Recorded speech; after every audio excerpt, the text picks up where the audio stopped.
ગુજરાતમાં 2017માં જે ઘટના બની હતી ફરી એ ઘટનાનું પુનરાવર્તન થયું છે। એ સમય હતો 2017, વ્યક્તિઓ અલગ હતા પરંતુ એક વ્યક્તિ કોમન હતા।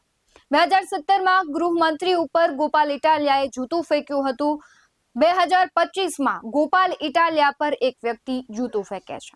આ સમગ્ર ઘટના ગઈકાલે જામનગરમાં બની હતી અને ખૂબ ચર્ચાઓ થઈ છે। રાજકીય ગરમાવો આવ્યો છે, અનેક પ્રતિક્રિયાઓ આવી છે। આ બધાની વચ્ચે આવેલી પ્રતિક્રિયાઓ અને પાર્ટીઓ છે એકબીજા પર જે આક્ષેપો કરી રહી છે તેના વિશે જ આ વિડીયોમાં વાત કરવી છે।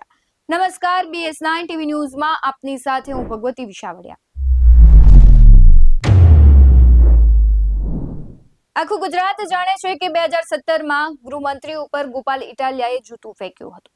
આવી જ ઘટના બની છે જામનગર ખાતે ગઈકાલે બાઇક રેલી અને ગુજરાત જોડો અભિયાન અંતર્ગત જે આમ આદમી પાર્ટી સભાઓ કરી રહી છે એ સભા દરમિયાન ગોપાલ ઇટાલિયા વિસાવદરના જે ધારાસભ્ય છે તે સંબોધન કરી રહ્યા હતા અને એ દરમિયાન એક વ્યક્તિ અચાનક ગોપાલ ઇટાલિયા પર જૂતું ફેંકે છે।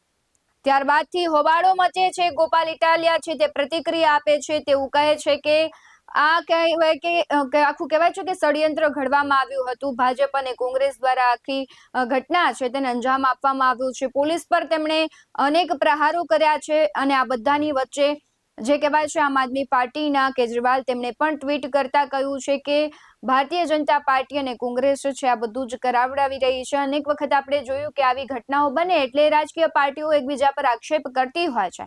ત્યારે આમ આદમી પાર્ટીના केजरीवाल છે તેમણે ટ્વીટ કર્યું છે અને તેમણે લખ્યું છે કે गुजरात में आपकी बढ़ती लोकप्रियता ने बीजेपी और कांग्रेस दोनों को हिला दिया है। हम बीजेपी की नाकामियों पर सवाल उठाते हैं लेकिन दर्द कांग्रेस को हो रहा है और क्यों। જ્યારે પણ આપણે જોઈએ છે કે આવી કોઈ ઘટના બને ત્યારે જે સવાલો થતા હોય છે અનેક વખત એવું જોયું છે કે આમ આદમી પાર્ટીને ઘણી વખત ભાજપની બી ટીમ ગણવામાં આવે છે, ઘણી વખત કોંગ્રેસની બી ટીમ ગણવામાં આવે છે।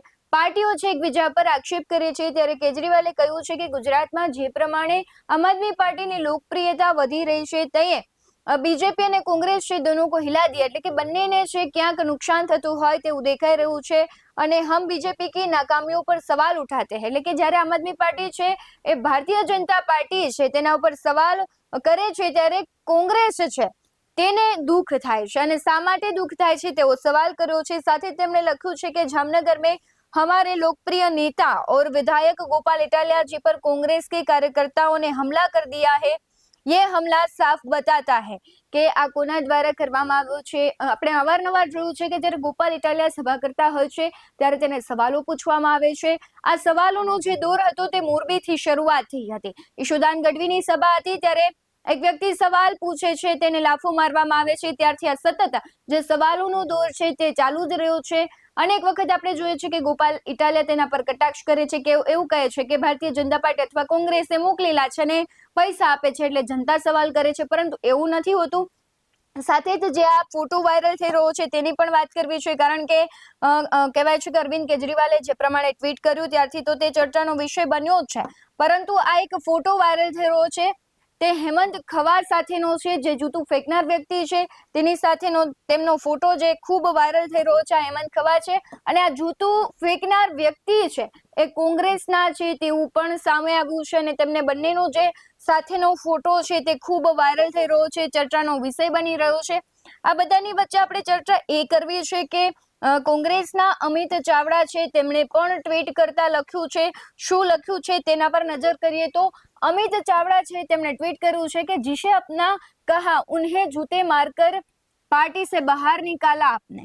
छल, धोखा और गद्दारी पहले दिन से आपकी फीचर रही है। सत्ता का लोभ ऐसा है कि बाबा साहेब की बात करने वाले को मंत्री पद से इस्तीफा देना पड़ा।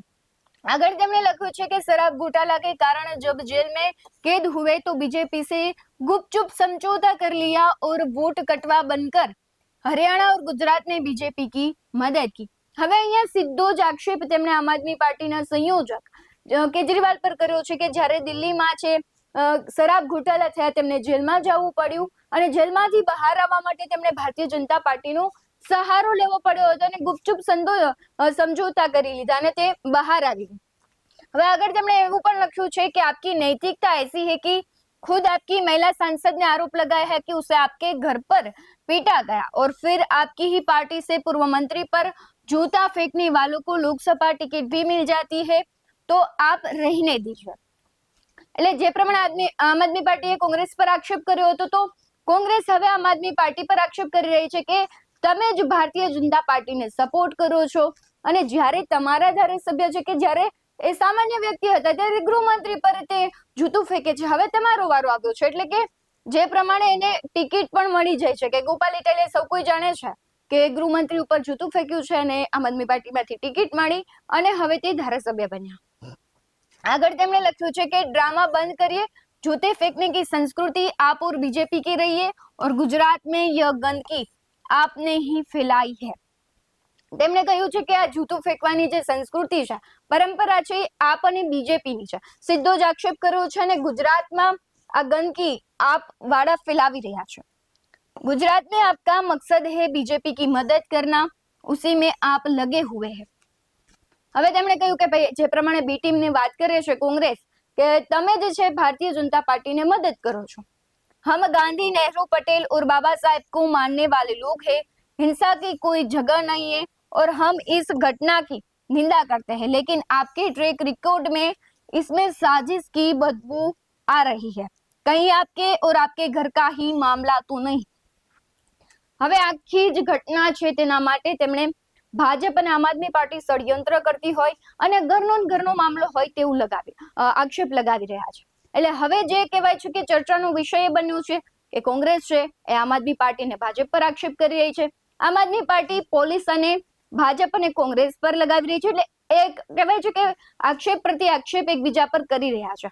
હવે સત્ય શું છે, કોણ હતો એ વ્યક્તિ, તેમણે સ્વીકાર્યું પણ છે જે વ્યક્તિએ જૂતું ફેંક્યું છે કે ભાઈ જે પ્રમાણે 2017માં ગૃહમંત્રી ઉપર જૂતું ફેંકવામાં આવ્યું છે તેનો બદલો મેં લીધો છે।